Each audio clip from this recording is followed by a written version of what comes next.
오늘 우리에게 주신 하나님의 말씀은 사도행전 10장 9절에서 20절, 44절에서 48절입니다. 이튿날 그들이 길을 가다가 그 성에 가까이 갔을 그때에 베드로가 기도하려고 지붕에 올라가니 그 시각은 제6시더라. 그가 시장하여 먹고자 하매 사람들이 준비할 때에 황홀한 중에 하늘이 열리고 한 그릇이 내려오는 것을 보니 큰 보자기 같고 네 길을 메어 땅에 들이웠더라.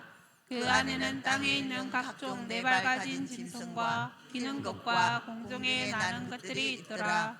또 소리가 있으되 베드로야 일어나 잡아 먹으라 하거늘 베드로가 이르되 주여 그럴 수 없나이다.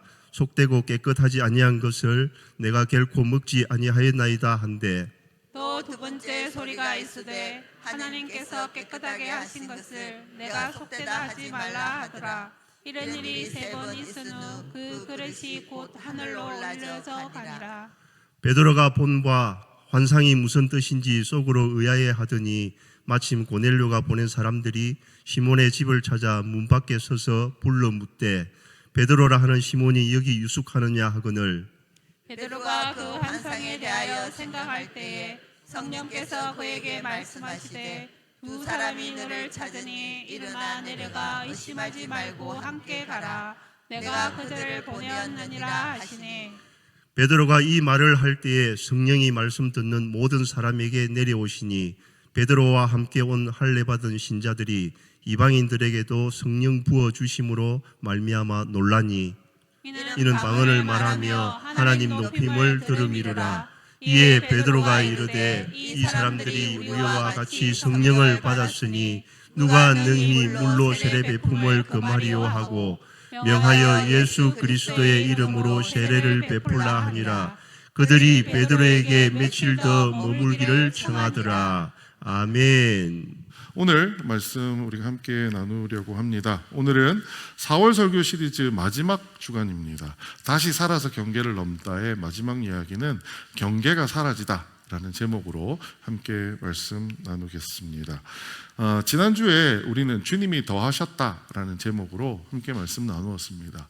우리가 마중날을 준비해서 뭔가 기획을 하고 준비하는 것들이 열심히 하려고 봤더니 사실 지난주 말씀을 보니까 마음이 좀 무거워지더라고요. 왜냐하면 누가 하신다고요? 성령님이 하시기 때문이라는 겁니다.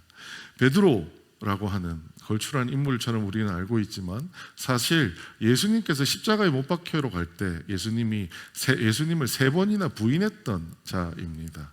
그 자가 예수님 앞에 돌아와서 문을 잠그고 있었을 때 그 자를 찾아갔더니 그들의 마음이 열렸고 또 하나 성령이 충만하게 임했더니 그 겁쟁이 베드로가 똑같이 예수를 십자가에 못 박이자고 했던 군중들을 향하여 가서 너희들이 메시아를 십자가에 못 박았다라고 용감하게 설교하는 모습을 보았습니다.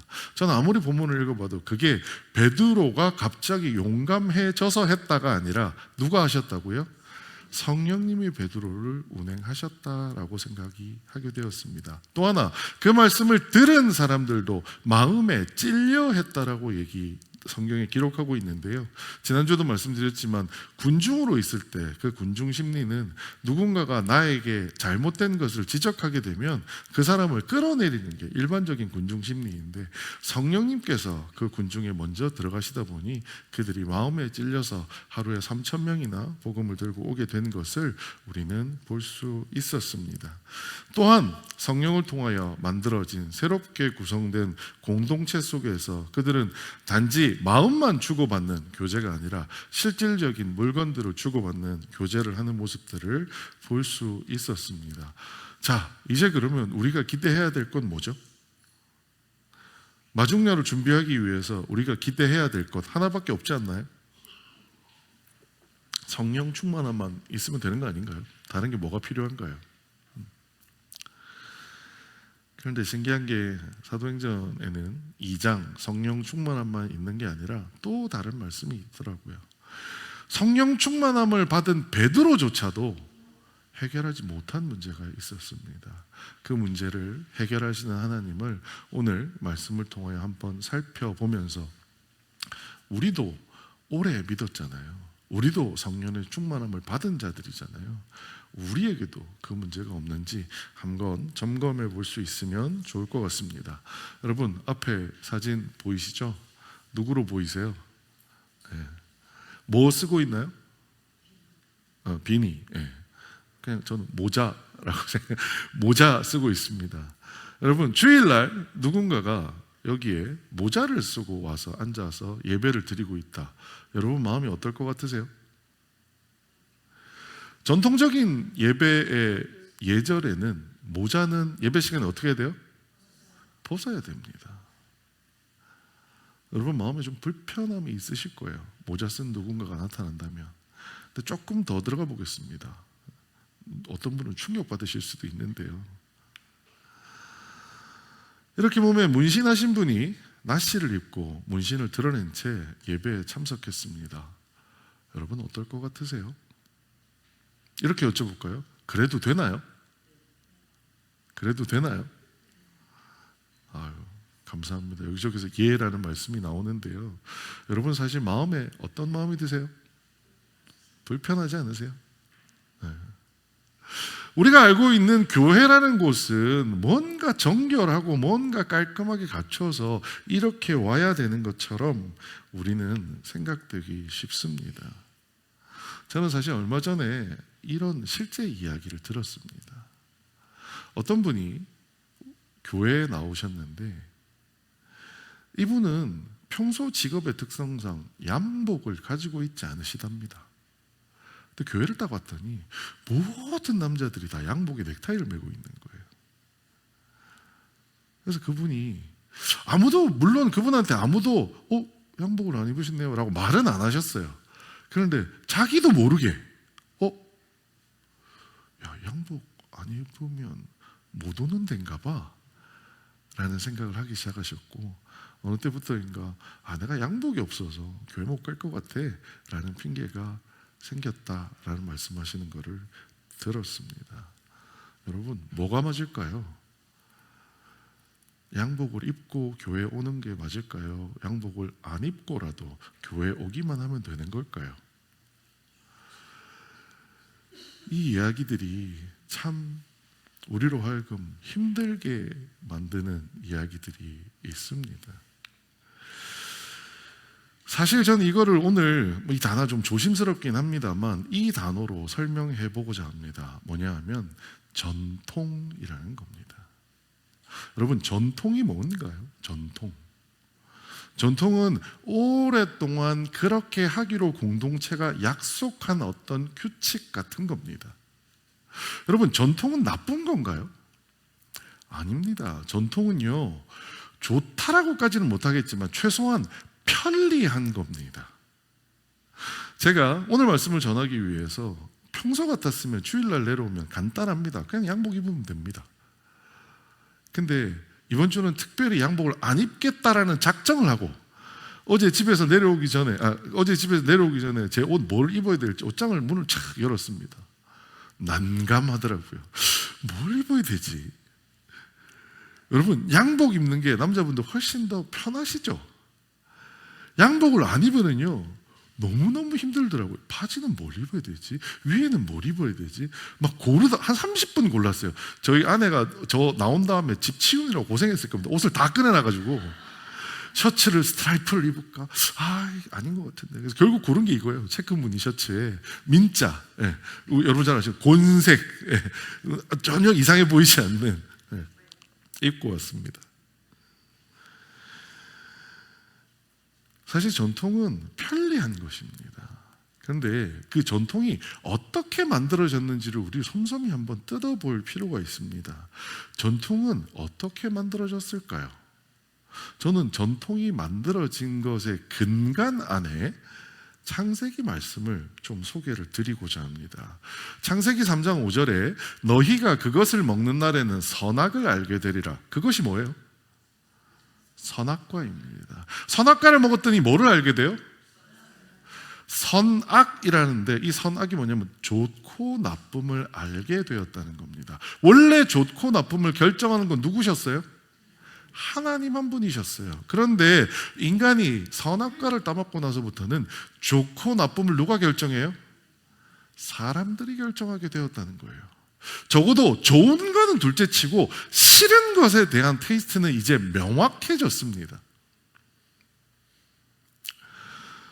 지난주에 한 목사와 얘기를 나누다가 그런 이야기를 나눴습니다. 여러분, 만약에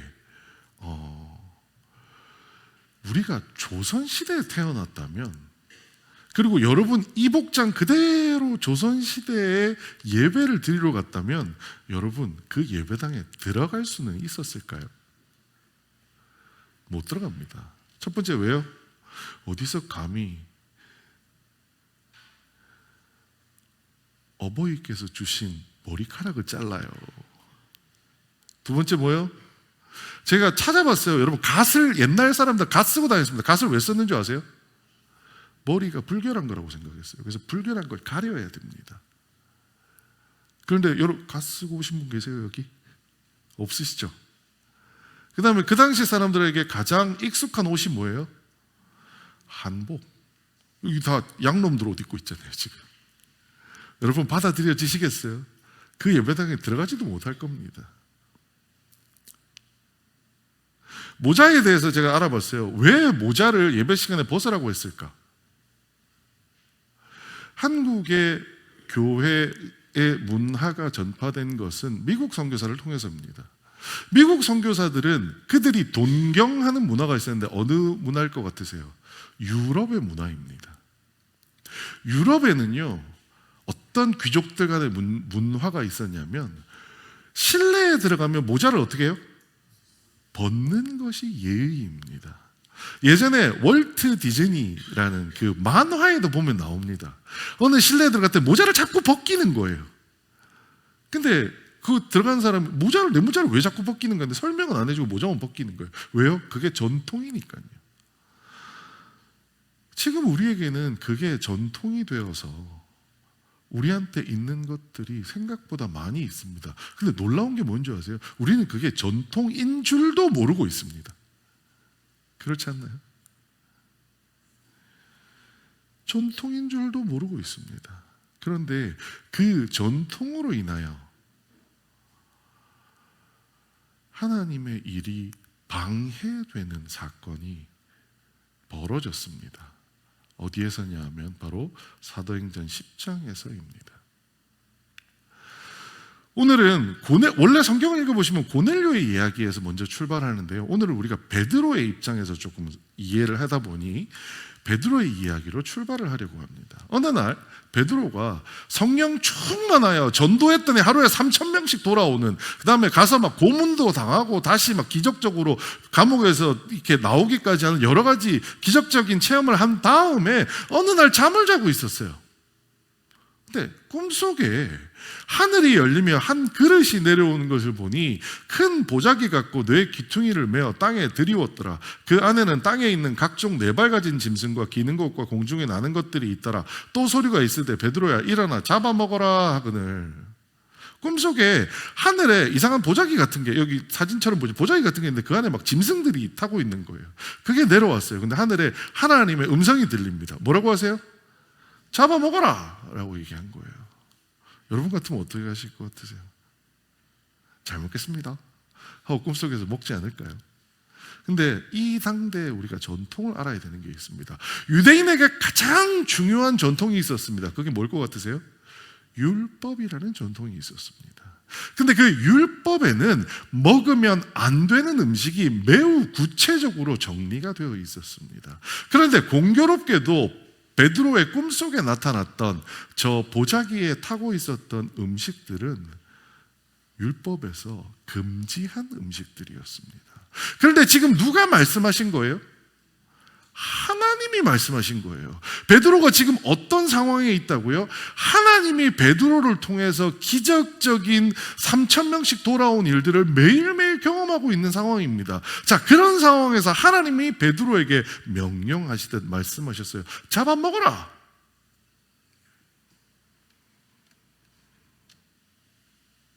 그런데 유대 전통에는 먹을 수 없는 것이었습니다. 베드로가 어떻게 했을까요? 여러분, 율법을 누가 받아왔어요? 모세가 받아왔습니다. 우리 유치한 얘기지만 이런 얘기 한번 해볼까요? 모세가 높아요? 예수님이 높아요? 모세가 높아요? 예수님이 높아요? 예수님이 높잖아요. 그 예수님과 동일하신 하나님께서 말씀하시기를 잡아먹으라라고 했는데 베드로가 뭐라고 대답했을 것 같으세요? 율법을 주신 그 하나님이 잡아먹으라고 하니까 먹으면 되잖아요. 전통이 얼마나 무서우냐면 이렇게 대답합니다. 주여, 그럴 수 없나이다. 여러분, 주여라는 말의 뜻이 뭐예요? 주인님 이 뜻이에요. 하나님, 당신이 나의 주인입니다라고 인정해요. 그런데 뭐라고 해요? 그런데요, 당신 틀렸어요. 성령 받아서요, 충만해가지고 설교했던 하루에 3,000명씩 돌아오던 그 베드로가 자기에게 그 모든 기적을 보여주시고 성령을 충만하게 해주신 하나님께 뭐라고 얘기하느냐? 주여. 여기까지는 좋아요. 뭐라고 얘기해요? 그럴 수 없나이다. 왜요? 하나님 잘 몰라서 그러는데요, 율법이라는 게 있어요. 모세가 이제까지 우리한테 줘가지고 그 율법을 지키느라고 우리가 얼마나 힘들게 그걸 지키며 왔는데 그걸 지금 나한테 어기라고요? 못한다라는 거예요. 게다가 제가 만약에 베드로였다면 좀 이상한 꼴통 상사들을 제가 많이 만나봤거든요. 그런 사람들 다루는 방식이 이제 좀 알다 보니까 누가 저한테 말도 안 되는 걸 시키면 저는 이렇게 합니다. 생각해 보겠습니다. 검토한 뒤에 보고 드리겠습니다. 저는 이렇게 얘기해요. 근데 베드로는요, 숨도 쉬지 않고 대답합니다. 주여, 그럴 수 없나이다. 왜요? 이게 전통이 일하는 방식입니다. 전통은요, 우리로 하여금 생각하지 못하도록 만듭니다. 왜요? 생각하지 않아도 돼서 편리한 게 뭐였어요? 전통이었거든요. 주일날 아침에 교회 갈 때 여러분 생각하세요? 생각 안 합니다. 그냥 가서 양복 입는 거예요. 그러고 나오면 됩니다. 생각 안 해도 내가 최소한 누구한테 손가락질 받지 않는다라는 안정감이 있는 게 뭐예요? 그게 전통입니다. 베드로도 하나님의 말씀에 뭐라고 얘기해요? 조금도 주저함 없이 하나님, 제가 검토 좀 해볼게요. 하나님, 율법 좀 찾아보고 말씀드릴게요. 이런 것도 아니에요. 그냥 주여, 그럴 수 없나이다. 다시 말해, 하나님, 당신이 틀렸습니다 라고 얘기한 겁니다.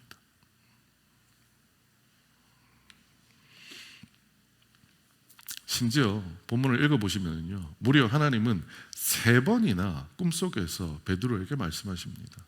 야, 먹어라. 아이, 내가 줬다니까. 먹어. 괜찮아. 베드로가 꿈속에서 먹었을까요? 안 먹습니다. 베드로에게 전통이라고 하는 그 경계가 얼마나 높이 있는지. 하나님이 말씀하셔도요, 안 된다고요.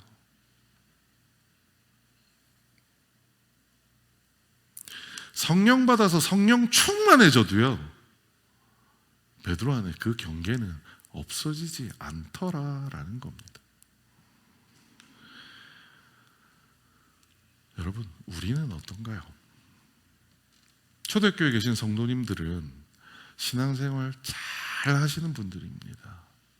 모두가 성령의 충만함을 경험하신 분들입니다. 지금도 성령 충만 속을 살아 계실 겁니다. 살아가고 있으실 겁니다. 하지만 한번 생각해 보시죠. 우리에게는 이런 전통이 없을까요? 하나님은 아닌데 라고 하는데 우리가 하나님을 향하여 주여, 그럴 수 없나이다 라고 하는 일 여러분 없으세요? 우리에게 많이 있지 않나요? 마음이 불편하실 것 같아서 일일이 예를 들진 않겠습니다. 여러분 마음을 생각하는 다 그겁니다. 사실 우리는 베드로를 탓하기 어렵습니다. 야, 베드로 저거 왜 저러냐? 라고 얘기 못합니다. 왜요? 나도 그러거든요. 여러분 둘째치고 저도 그렇습니다. 저 안에 있는 전통들이 있습니다.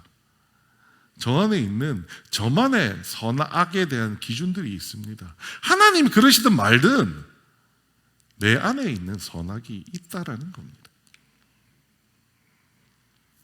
그래서 오늘 본문을 보면서 제일 먼저 우리가 함께 생각했으면 하는 것은 성령 충만한 베드로에게도 전통을 넘지 못했다라는 겁니다. 전통이라는 이름 자체도 여러분한테는 어색하실 거예요. 왜요? 전통은 그냥 우리의 생활이 되어 있거든요.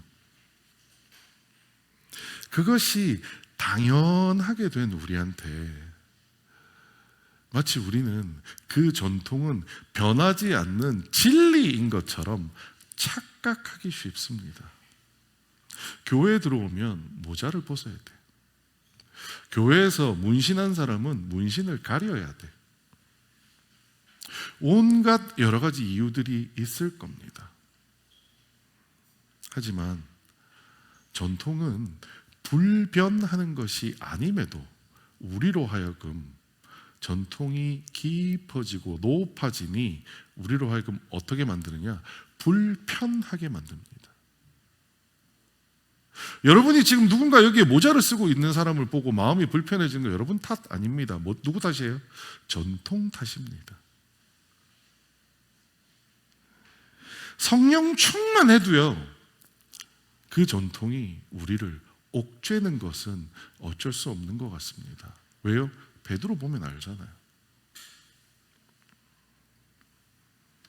하지만 그 전통의 가장 큰 문제는 그 전통으로 인하여 누군가 예수님께 오고자 하는 것을 방해하는 역할을 하게 된다라고 하는 것입니다. 오늘 이야기가 나왔던 주된 10장의 출발점에는 한 이방인이 등장합니다. 누구냐면 고넬료라고 하는 사람입니다. 고넬료라고 하는 사람이 하나님의 복음을 받아들이고 내가 예수를 믿어야겠다라는 생각을 했어요. 그런데 이 고넬료라는 사람이 한 교회의 구성원이 되기 위해서 세례가 필요하다는 사실을 알았습니다. 하나님이 성령님이 고넬료에게 말씀해 주셨어요.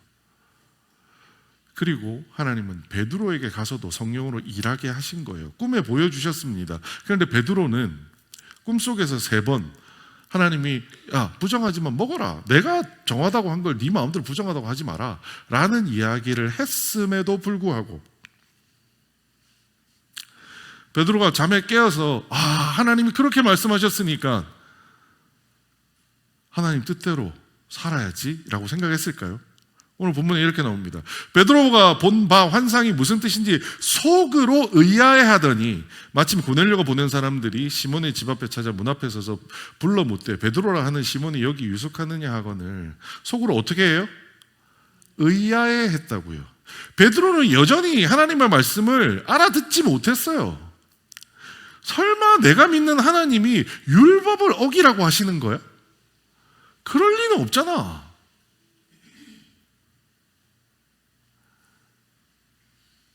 선악과를 떼먹은 인간이 가지는 한계입니다. 내가 선하다고 생각하는 것이 악할 수도 있다는 생각을 쉽게 못한다라는 겁니다. 베드로는 꿈속에서 하나님이 3번이나 말씀하셨는데 꿈 깨서도 자기를 돌이킬 생각을 못한다니까요. 그럼 뭐라고 해요? 의아해했다는 거예요. 도대체 이 꿈이 뭐지? 라는 생각을 했다는 거예요. 근데 놀라운 하나님의 은혜는 뭐냐 하면 하나님은 베드로의 마음이 돌아서서 이방인에게도 복음 전할 수 있는 마음이 준비되기를 기다리세요? 안 기다리십니다. 의아해하고 있는 베드로 문 앞에 누구를 데려다요? 고넬료가 보낸 사람이 이미 도착한 거예요.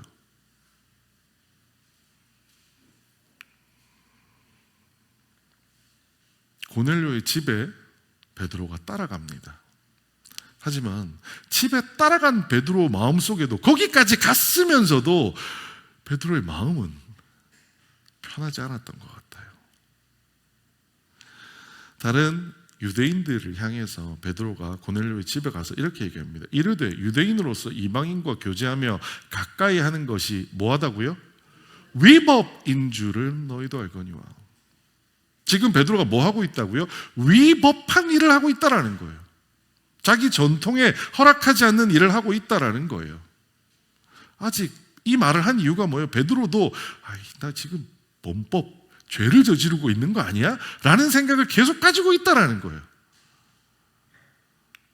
그런데 그 꿈 때문에 그 뒤에 베드로의 말이 조금 달라집니다. 하나님께서 내게 지시하사 아무도 속되다 하거나 깨끗하지 않다 하지 말라 하기로. 누가 말씀하셨다고요?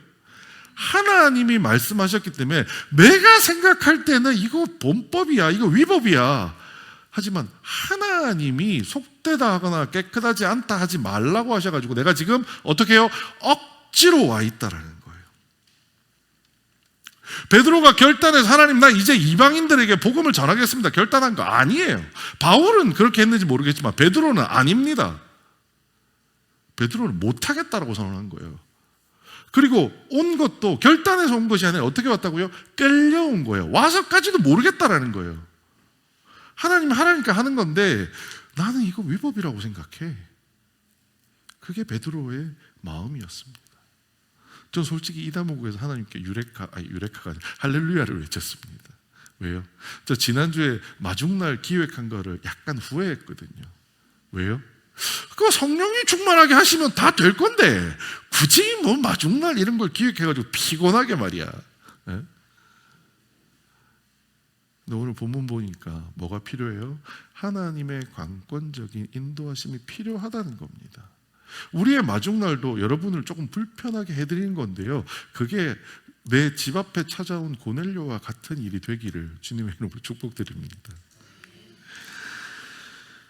억지로 끌려온 베드로를 통해서 베드로는 하나님이 시키는 대로 일을 합니다. 그랬더니 무슨 일이 벌어지느냐, 우리 같이 한번 읽어보겠습니다. 시작. 베드로가 이 말을 할 때 성령이 말씀 듣는 모든 사람에게 내려오시니 베드로가 깜짝 놀랐습니다.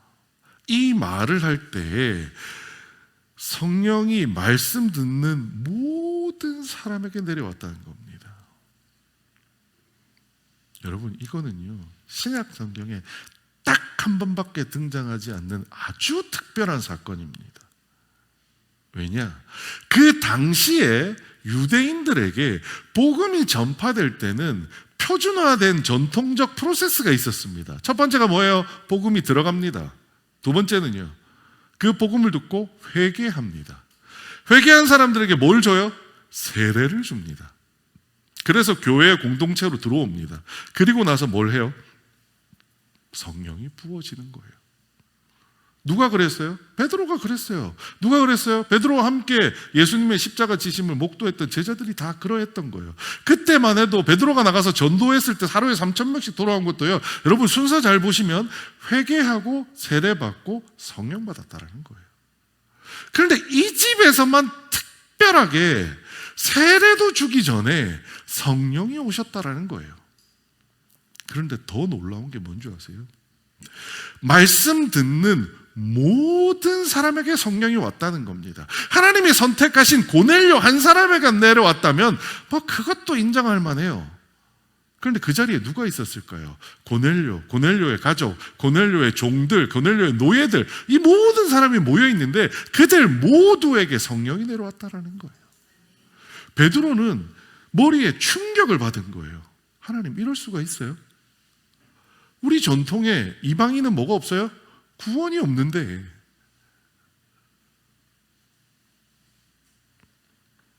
하나님이 베드로에게 탄탄하고 높게 쌓여있던 그 경계를 이 일을 통해 한 방에 무너뜨려 버리신 겁니다.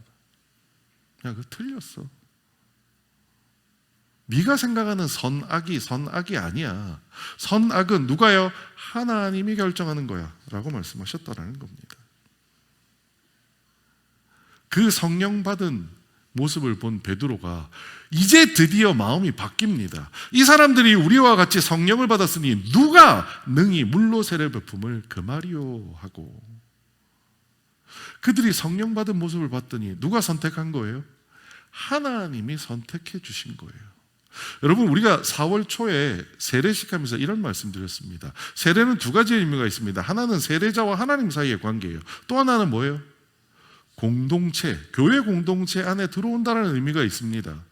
유대인들에게 이방인이 교회 공동체에 들어온다고요? 그건 말도 안 되는 일이에요. 그건 위법한 일을 떠나서 우리 조직을 더럽히는 일이라고요.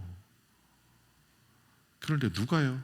하나님이 먼저 그 더러운 존재들에게 가장 고결한 성령을 부어주셨다라는 거예요. 그 모습을 본 베드로가 뭐라고 얘기해요? 누가 세례 베푸는 걸 금할 수 있겠느냐? 하나님이 선택하셨는데.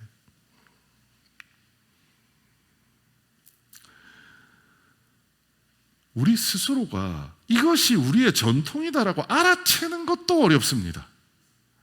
그런데 우리 스스로가 이 전통을 걷어내고 새로운 전통을 만들어내는 건 가능하기는 한 일일까요? 그런데 오늘 본문을 통해서 저는 하나님의 은혜를 발견합니다. 하나님이 먼저 그 전통의 경계를 지워주신다라는 겁니다.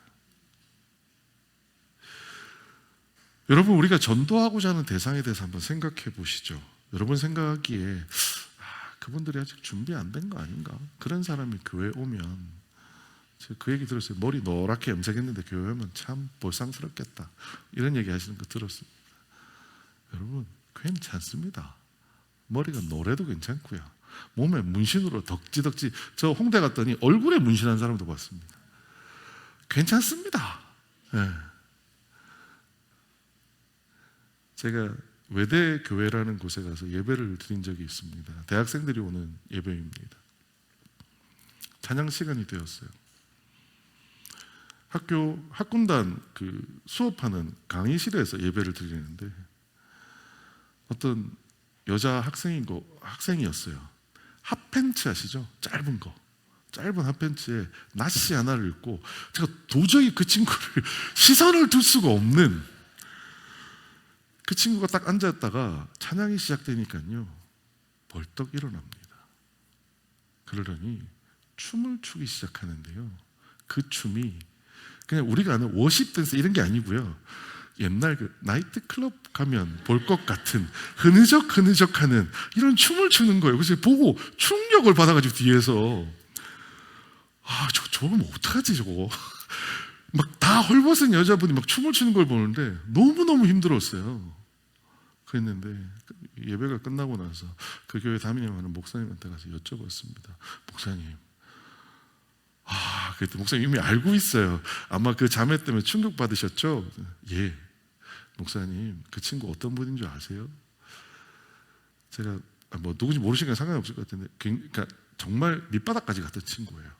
대학을 들어왔을 뿐이지 삶에서 모든 걸 포기하고 인생을 끝내버리려고 생각했던 친구였는데 교회를 나오게 되었다는 거예요. 처음에 교회 와서도 그렇게 춤추고 안 했답니다.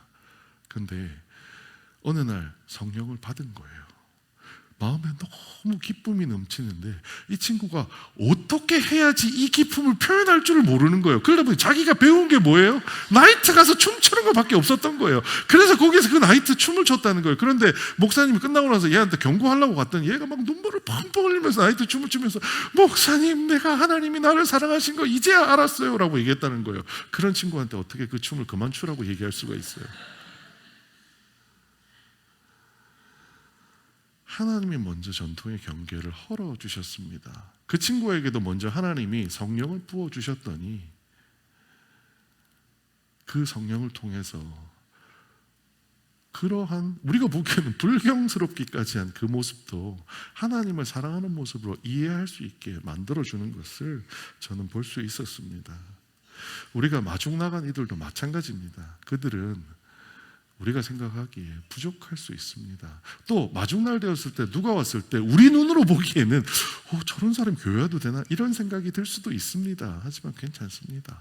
하나님은 먼저 우리 마음을 성령으로 바꾸어 주실 거라고 저는 믿기 때문입니다. 마지막 얘기입니다.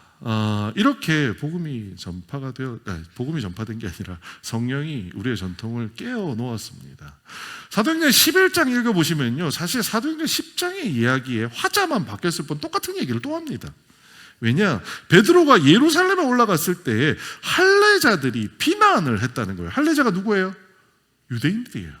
유대인들이 베드로를 비난했다는 거예요. 네가 무할례자 이방인의 집에 들어가서 함께 먹었다 하니 비난했다는 거예요. 왜냐하면 그 당시 율법에는요, 이방인들과 밥만 먹어도 위법이었거든요. 여러분, 근데 지금 베드로가 뭘 주고 왔어요? 세례를 주고 왔어요. 세례를 줬다는 얘기가 뭐예요? 그 이방인도 이제 우리 교회 성도가 됐다는 소리예요. 할례자들이 들으면 미쳐 날뛸 수 있는 일을 베드로가 하고 온 거예요. 그리고 11장에서 베드로가 그 사람들한테 할례자들이라고 되어 있는 사람들한테 자기가 사도행전 10장 고넬료 집에서 무슨 일을 일어났는지를 쭉 설명해 줍니다. 선입견 없이 읽으면요, 저는 베드로가 돌 맞아 죽을 줄 알았어요. 왜요? 유대인들 스데반 집사 돌로 쳐 죽였잖아요. 율법을 어겼다는 걸로. 그런데 놀랍습니다. 같이 한번 읽어보겠습니다. 시작. 그들이 이 말을 듣고 잠잠하여 하나님께 영광을 돌려 이르되, 그들이 어떻게 했다고요?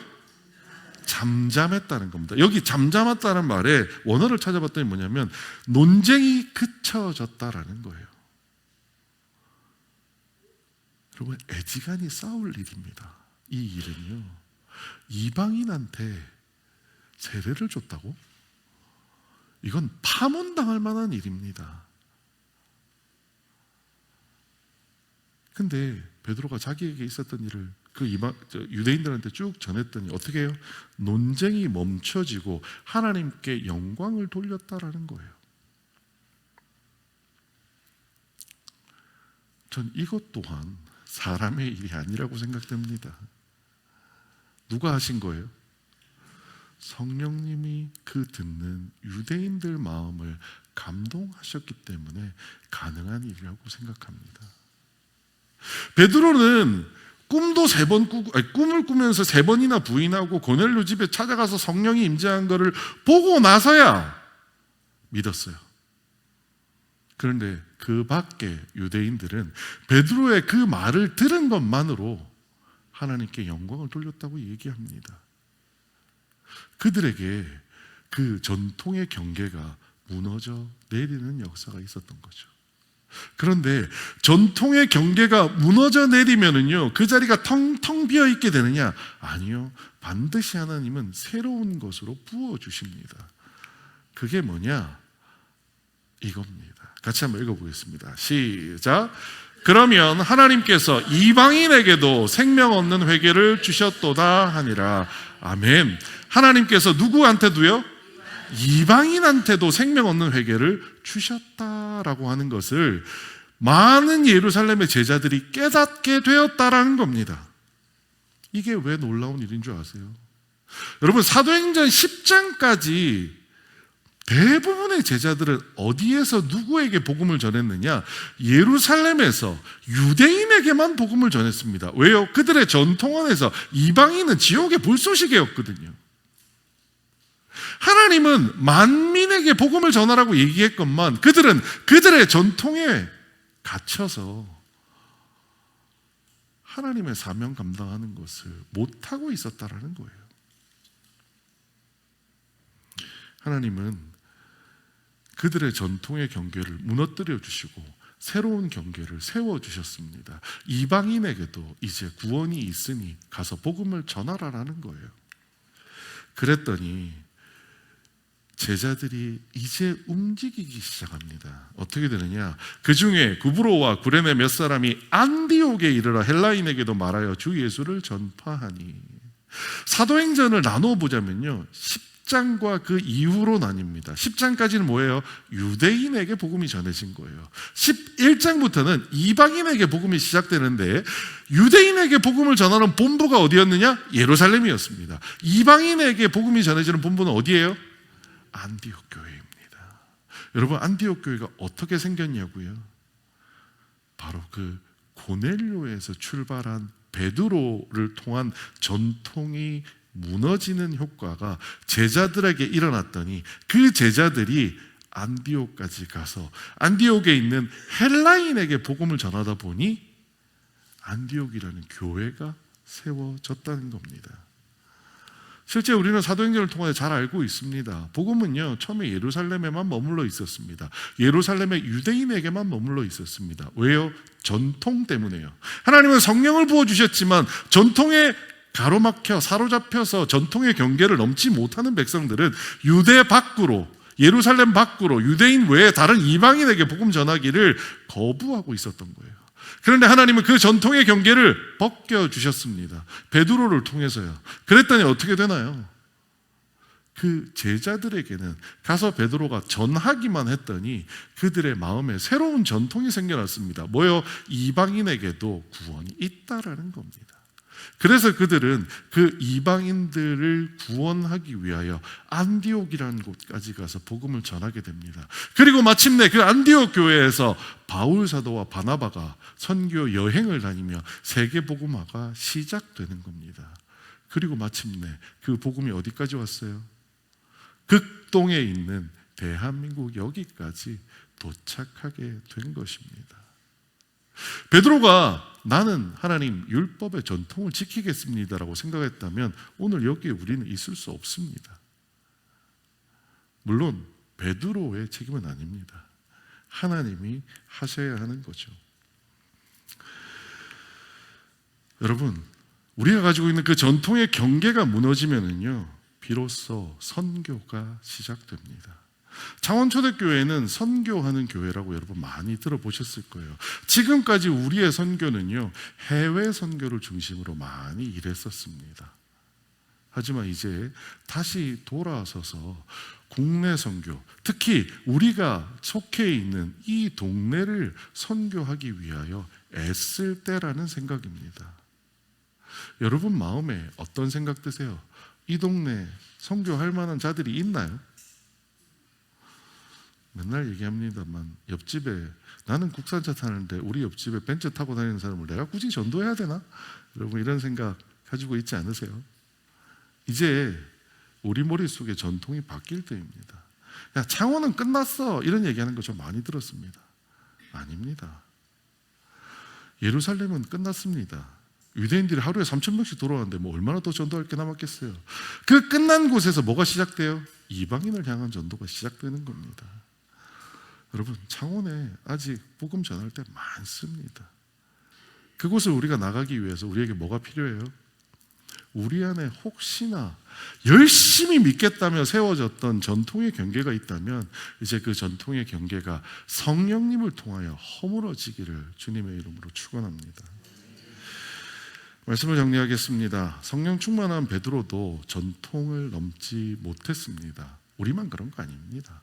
베드로도 그래요. 하지만 은혜인 것은 하나님께서 그 전통의 경계를 지워주신다는 겁니다. 우리에게도 분명히 우리가 가지고 있는 그 전통의 경계가 무너지는 날이 올 겁니다. 오늘 설교를 통해서 무너져도 좋을 것 같습니다. 하지만 이 설교를 통해서 여전히 내 안에 왜 그런지 잘 모르겠는데 라고 하시는 분이 있을 수 있습니다. 혹은 그래도 이것만큼은 안 돼 라는 거 들고 있는 거 있을 수 있습니다. 하지만 하나님이 분명 먼저 성령님을 통하여 우리 안의 전통의 경계를 치워주실 거라고 믿습니다. 마지막 그렇게 우리의 경계가 무너질 때 비로소 진짜 우리의 선교가 시작된다는 사실을 우리 함께 기억했으면 좋겠습니다. 이제 우리의 교회의 문을 열라고 생각합니다. 우리 교회 문이 열리기 위해서는 우리의 전통이 깨어지고 무너져야 합니다. 우리 마음속에 어떠한 전통이 들어와서 이거는 좀 아닌 것 같은데 라는 생각이 들 때 목사하고 상의해 주세요. 하지만 그거보다 먼저 저는 이런 말씀 드리겠습니다. 베드로가 그 전통을 이겨낸 말씀입니다. 내가 누구이기에 하나님을 능히 맡겠느냐? 내가 누구이기에 하나님을 능히 맡겠느냐? 하나님 일에 동참해야지 하나님 일을 막아서야 될까요? 그게 아무리 좋은 전통이라고 할지라도 하나님께서 이방인에게도 생명 얻는 회개를 주셨다 하니라라는 이 이방인에게도라는 부분을 괄호로 비워놓고 여러분이 만나는 그 사람의 이름을 한번 넣어보십시오. 하나님께서 홍길동에게도 생명 얻는 회개를 주셨도다. 여러분 마중날 여러분이 마주하셔야 되는 분들을 찾아가기 전에 이렇게 기도하십시오. 하나님께서 그 홍길동에게도 생명 얻는 회개를 주셨도다. 성령은 나에게만 필요한 게 아니라 우리의 복음을 듣는 그에게도 필요합니다. 성령은 오늘 우리 본문을 봐서 알지만 베드로에게도 임했지만 고넬료에게도 임하는 것이 성령입니다. 우리 마중날 준비하며 달려나가는 심정으로 그렇게 여러분이 마음에 품으셨던 그분들을 위하여 함께 기도해 주시면 좋겠습니다. 오늘 마무리하면서 우리 이 찬양으로 오늘 말씀을 한번 되새겨보고자 합니다. 보내소서라는 찬양입니다. 가사 잘 한번 생각해 보시고요. 내가 원하는 사람이 아니라 하나님이 우리를 보내는 그곳에서 복음을 전하는 역할을 감당할 수 있는 여러분 되시기를 이 찬양을 통하여 다시 한번 되새길 수 있기를 원합니다. 함께 찬양하겠습니다. 주님 나를 택하사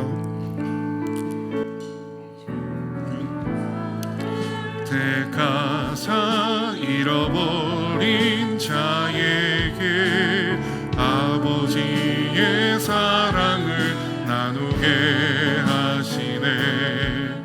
어두움을 밝히며 차가운 마음 먹이는 진리의 빛 전하게 하소서. 보내소서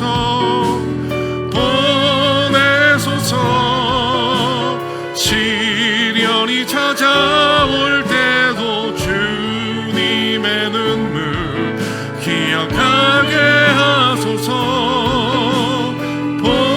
보내소서 주께서 가신 길을 나도 걸어가게 하소서. 성령으로 임하사 성령으로 임하사 소망 없는 자에게 생명의 그 말씀을 전하게 하시네. 목자 없는 양같이 방황하는 자들에게 저들에게 주의 사랑 전하게 하소서. 보내소서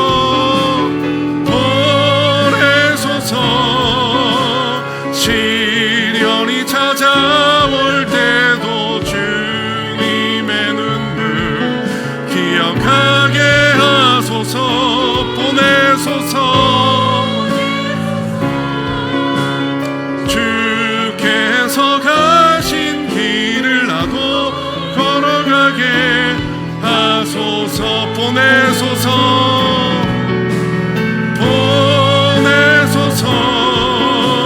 시련이 찾아올 때도 주님의 눈물 기억하게 하소서. 우리 두 손 높이 들고 찬양합니다.